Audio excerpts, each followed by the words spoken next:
somos Josnela y Claret en un nuevo capítulo de Reto Inmobiliario, un programa de nuestra empresa B-Invest, una empresa destinada a las asesorías en inversiones inmobiliarias, ¿cierto, Claret? Cierto, y estamos hoy desde el Hotel Regal Pacific en Apoquindo 5680. De hecho, justamente se ve, estamos en toda la esquina de Apoquindo con Rosario Norte. Y por supuesto nos están tratando súper bien como siempre aquí en el hotel. Es un lugar espectacular, nos dan comidita rica todo el tiempo y de verdad que a uno todas las instalaciones y todo el trato que tienes en este lugar. Y a ver, Jos, ¿qué vamos a estar conversando hoy en este capítulo? A ver, tengo una pregunta. Si tú fueras a pedir un crédito hipotecario mañana al banco, ¿sientes que te lo aprobarían, te lo rechazarían o no sabes? Sería interesante igual hacer esa pregunta en la calle, porque yo creo que esa pregunta no se la hacen las personas de primero. Es decir, yo creo que lo primero que hacen es buscar propiedades y luego ver si califican, ¿cierto? Sería interesante que esa pregunta fuera primero. Ahora bien, ¿qué requisitos te pedirían o le pedirías tú a un cliente si lo vas a evaluar para un crédito hipotecario? ¿Te parece que vayamos desarrollando como uno a uno y el por qué? Me parece. Ok. Siento que lo primero que te van a pedir es antigüedad laboral, ¿ok? Y esto lo podemos desglosar de dos formas. ¿Por qué antigüedad laboral? Porque el banco necesita saber si tú tienes una estabilidad laboral para poder pagarme el crédito hipotecario. Y es por eso que lo vamos a dividir en dos partes. Si tú eres dependiente y tienes liquidaciones de sueldo, el banco se va a encargar de verificar que tú tienes más de un año en este trabajo o más de un año teniendo antigüedad laboral, es decir, cotizando todos los meses, durante un mínimo de 12 meses. Aquí el banco puede que te pida el certificado de cotizaciones de AFP para validar esta información y adicional las últimas liquidaciones de sueldo, entre 6 o 3, eso lo explicamos más adelante el por qué. Y por otra parte, si tú eres independiente, el banco te va a pedir tus últimas 12 boletas, pero para el banco comprobar tu antigüedad laboral, es decir, que tú demuestres tu estabilidad, va a ser con tus dos últimas declaraciones de renta. ¿Qué quiere decir esto? Que tú tienes que tener 12 meses ejerciendo la misma actividad mediante boletas de honorario. Por ahí, como para explicar el para qué el banco te pide esta información, ya sabemos que es para acreditar que efectivamente tienes o vas a tener estabilidad, porque si ya tienes un año como dependiente o 2 años como independiente, es probable que tú mantengas esta misma línea. Claro, y también te piden eso porque hay muchas personas que dicen yo gano X cantidad de dinero, pero no está demostrable. Entonces, obviamente, te llega la asesoría diciendo yo gano 2 millones de pesos, pero cuando tú pides la documentación, en esa documentación únicamente aparecen 1 millón, ¿ya? Entonces, obviamente, para el banco, lo que es realmente válido es lo que diga tus liquidaciones de sueldo o tus declaraciones de renta. Entonces, inicialmente, lo primero que te van a pedir es demostrar renta y acreditar la renta. Yo puedo tener 40 millones de pesos, pero si yo demostrablemente ante el banco no le puedo decir qué hago, va a ser muy difícil que aunque ya tenga el pie, el banco me preste dinero. Totalmente. Y además, en esas mismas liquidaciones o boletas, el banco se fija a qué te dedicas. Obviamente, ¿ya?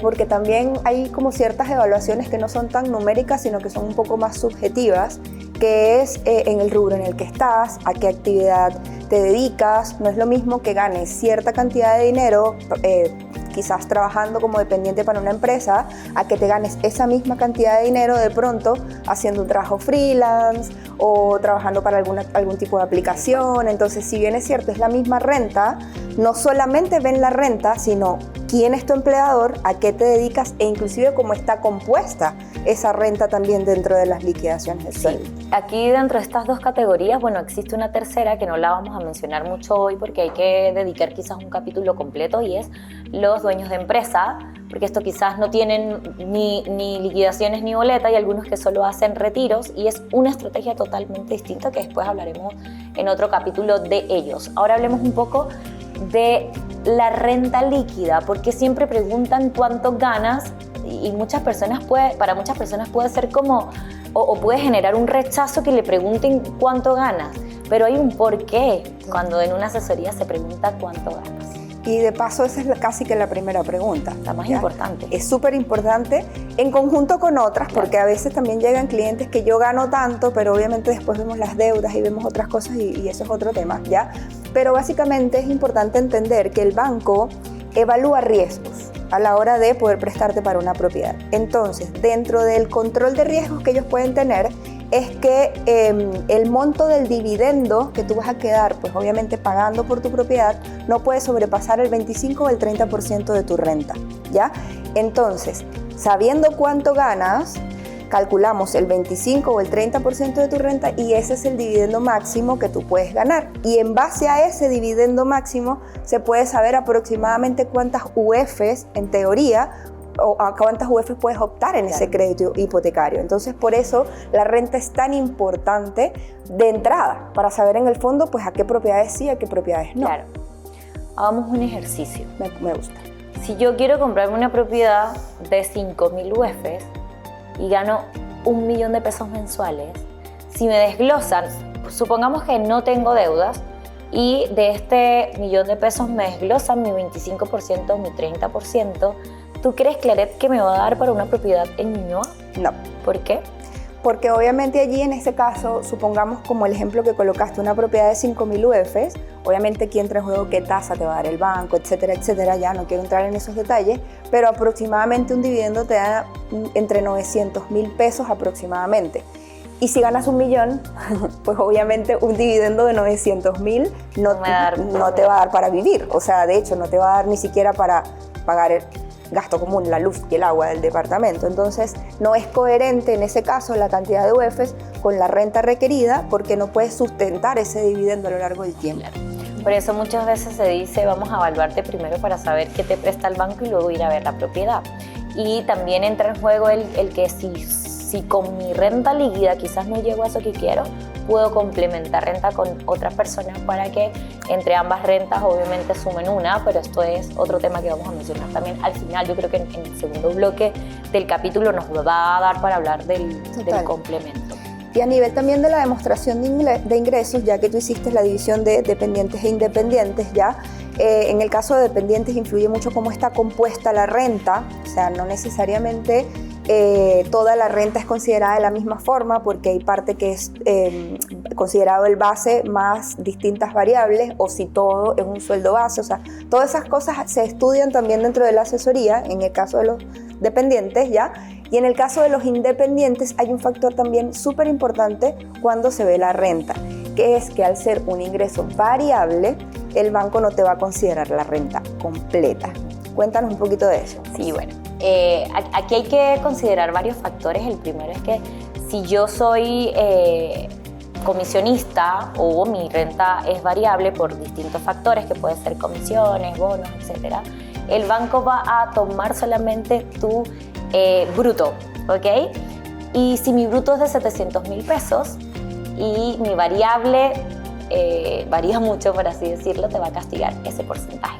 ¿Qué hace el banco? El banco va a solicitarte las últimas 6 liquidaciones de sueldo para hacer un promedio. Si yo hoy gano 1 millón de pesos y mañana gano 5, el banco va a decir, ya va, o sea, no puedo confiar en que todos los meses va a ganar 5 si estoy viendo que hay meses en donde ganas 1 millón. Por eso me vas a calcular los últimos 6 meses y me vas a promediar mi renta. Y con ese promedio de renta es que el banco va a medir, ¿ok? Esto es súper importante. Ahora, si mi sueldo es líquido, el banco obviamente va a tomar las últimas 3 liquidaciones porque va a verificar que efectivamente es así.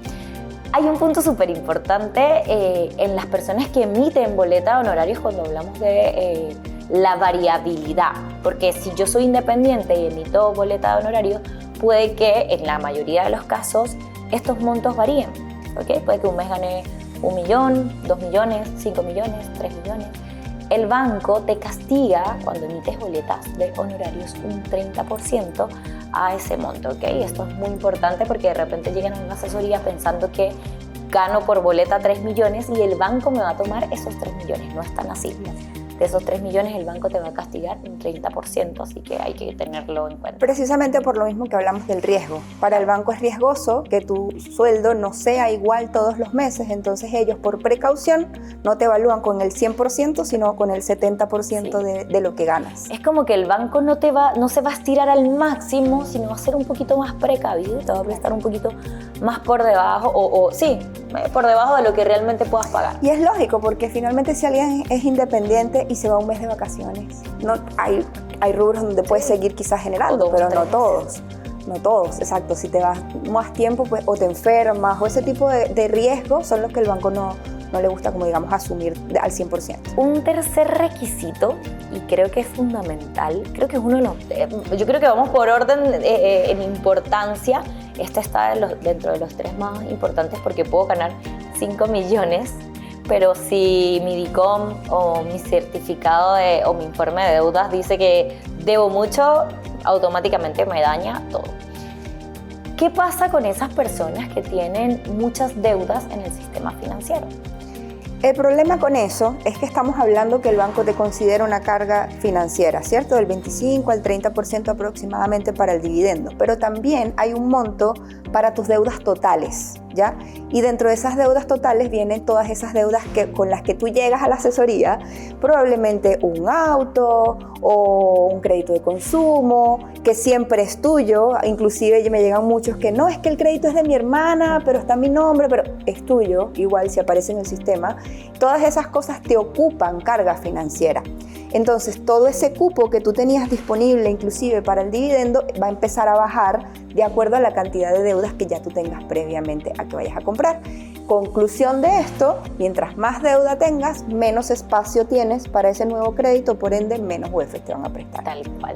Por ahí hay muchas personas que compran departamentos y compran en un ciclo 1 o 2 y quieren después volver a comprar, pero ante el banco no tienen cómo demostrar que las propiedades están arrendadas. Por ejemplo, hay casos en donde en un departamento viven y compraron un segundo departamento que lo siguen pagando, pero vive la suegra. Y no tengo cómo demostrarle al banco que esa propiedad está arrendada.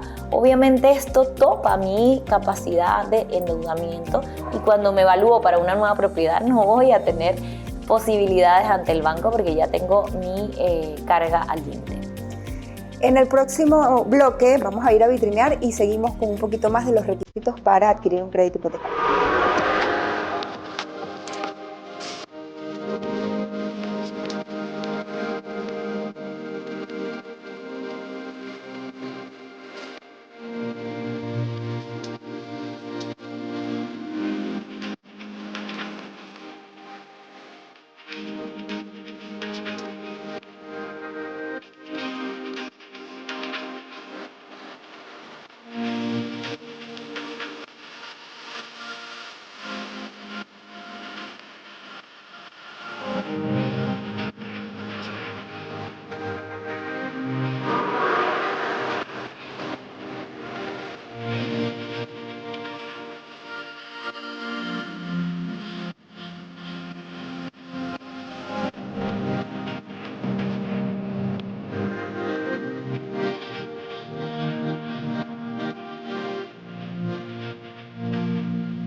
noticias todos los días, pero solo un tema que realmente marque la pauta. De lunes a viernes, pasadas las 20 horas. No te pierdas Tema del Día por BioBio TV.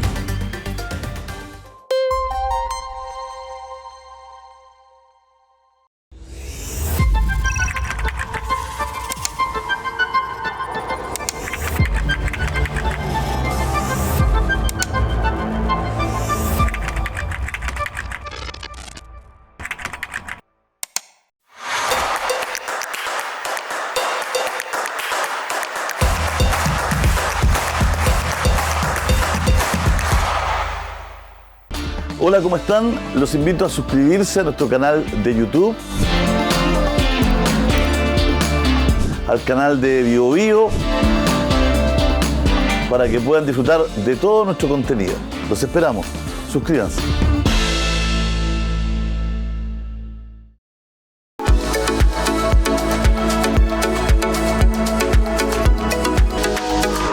Continuamos desde el Hotel Regal Pacific en nuestro programa Reto Inmobiliario Claret y sigamos hablando sobre las deudas, porque esto es un tema muy interesante. ¿Qué ve el banco en este informe de deudas que desde el 1 de abril se actualizó, se consolidó y ahora se puede ver mucho más de lo que se veía antes? Es para el banco una medida para evitar sobreendeudamiento, sí, pero para esas personas que buscaban comprar y hacer ciclos de inversión quizás suele ser un poquito más complicado ahora que se puede ver todo. Y no solamente para las que buscaban ciclos de inversión. Fíjate que antes quizás no te afectaba tanto tomar una decisión entre comprarte un auto y comprarte un departamento, por ejemplo, porque finalmente el auto te lo podías comprar con algún financiamiento privado, con alguna financiera, y eso no se reflejaba.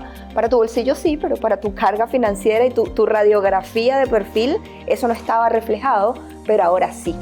Entonces, eso indica que yo no lo veo tanto como más restricción, sino que la gente tiene que ser más organizada y más ordenada ya a la hora de adquirir esas deudas, porque pasa mucho que la gente se preocupa por cuánto gano y quiero ganar más, pero en el camino estás desordenadísimo en deudas. Entonces nos llegan perfiles súper buenos de entrada, pero cuando tú evalúas este certificado de CMF, las deudas al final prácticamente se comen todo su perfil. Vamos a mostrarles acá cómo pueden ver el informe de deudas para que tengan una idea de qué sale, porque aquí sale las deudas directas, las deudas indirectas, y vamos a hablar, porque yo puedo decir, yo debo a mis tarjetas de crédito 2 millones de pesos, pero ya los pago este mes. Pero, ¿qué pasa si mis tarjetas de crédito, por un lado, que esto es un tema, tienen cupos de 8 millones de pesos cada una de las tarjetas? Y tengo 3 tarjetas. Ahí ya debo 20... Voy a jugar a ser cliente. Pero si yo no las uso, las tengo en cero. Ok, Claret, pasa que así la tengas en cero, es un monto que tienes disponible, que lo puedes ocupar hoy o mañana, por ende el banco lo toma como una deuda, porque ya está para usarse. Y esto es algo que la gente no sabe. Tú estás en tu casa y tú dices, yo solo debo 800,000 pesos, pero lo que no sé es que esas tarjetas de crédito que tengo en cupo disponible me pueden jugar en contra. O también las líneas de crédito.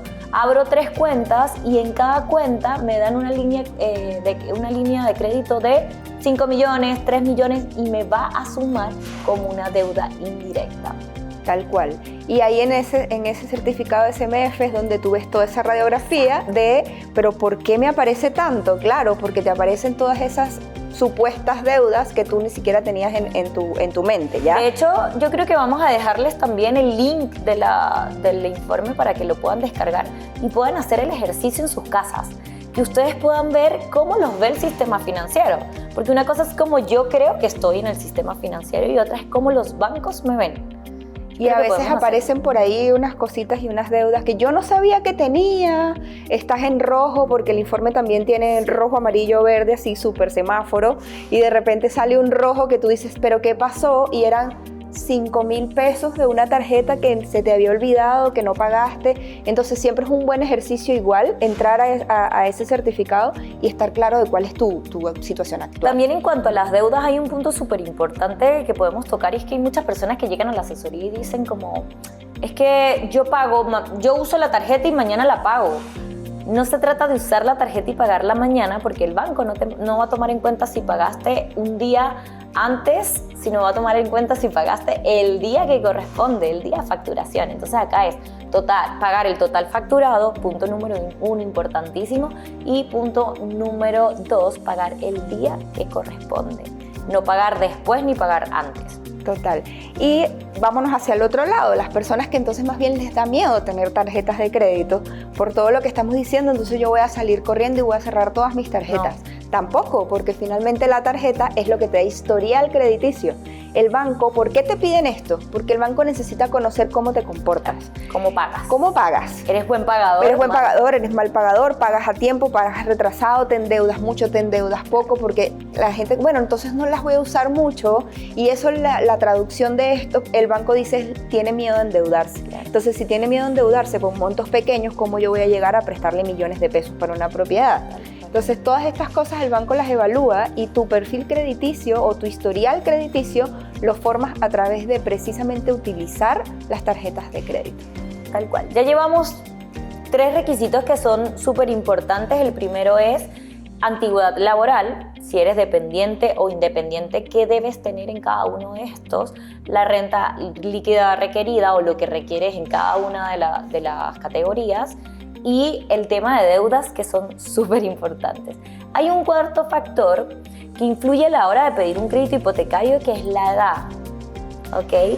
Que ese tema no me gusta. Sí, no, por eso.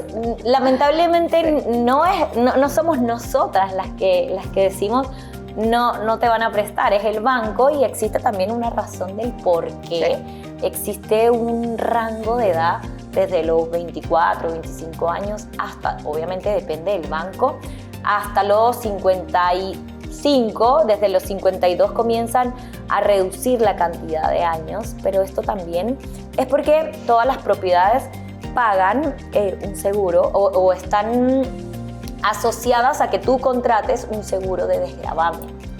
¿En qué consiste este seguro de desgravamen? En que si tú falleces, la deuda ante el banco se extingue, por ende la propiedad se puede heredar libre de deuda. Entonces, si yo estoy comprando una propiedad y tengo 70 años y compro la propiedad y fallezco al año 71, ¿quién va a perder? Claro. El banco. Entonces, en teoría la aseguradora, pues. Pero esta es la razón del por qué cuando comienzas a cumplir 52 años en adelante, el banco comienza a reducir la cantidad de años en los que te va a prestar. Yo lo he visto inclusive en edades un poquito inferiores, o sea, porque finalmente no lo dices en la teoría, pero en la práctica tú empiezas a notar en las aprobaciones que ya quizás te dan unas condiciones. Yo he tenido clientes ya de 46, 47 años que empiezan a darle menos años o quizás una tasa un poquito diferente, pero todo eso es un conjunto también dependiendo del perfil del cliente, obviamente. Todo esto recordemos que es un tema de riesgo. Entonces, en teoría, mientras más edad tienes, más riesgos tienes supuestamente de morir.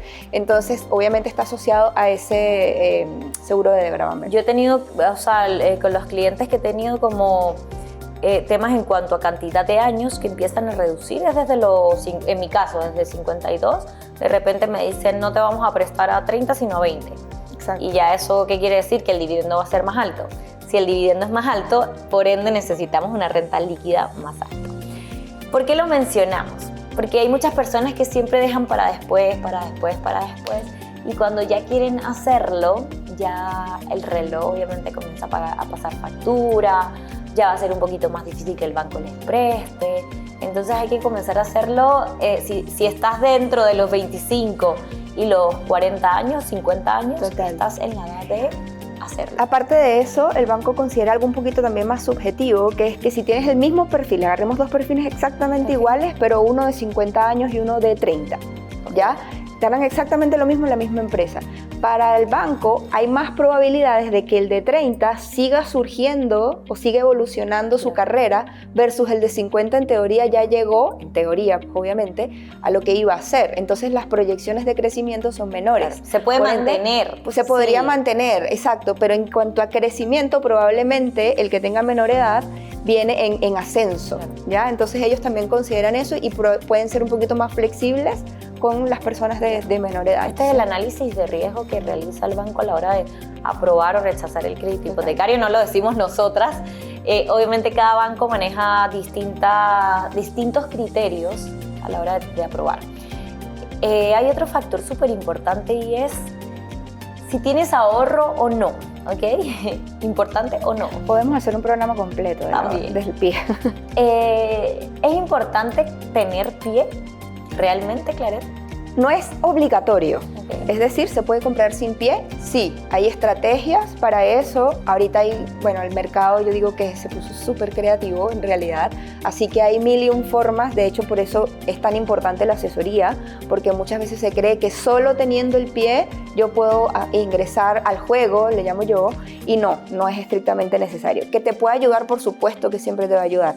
Yo incentivo a que el ahorro siempre es algo que debe formar parte de tu vida, en el fondo, ¿ya? Pero si de repente tenías un ahorro, te lo tuviste que gastar o lo que sea, no tiene por qué ser un factor que te limite a acceder a comprar una propiedad, en realidad.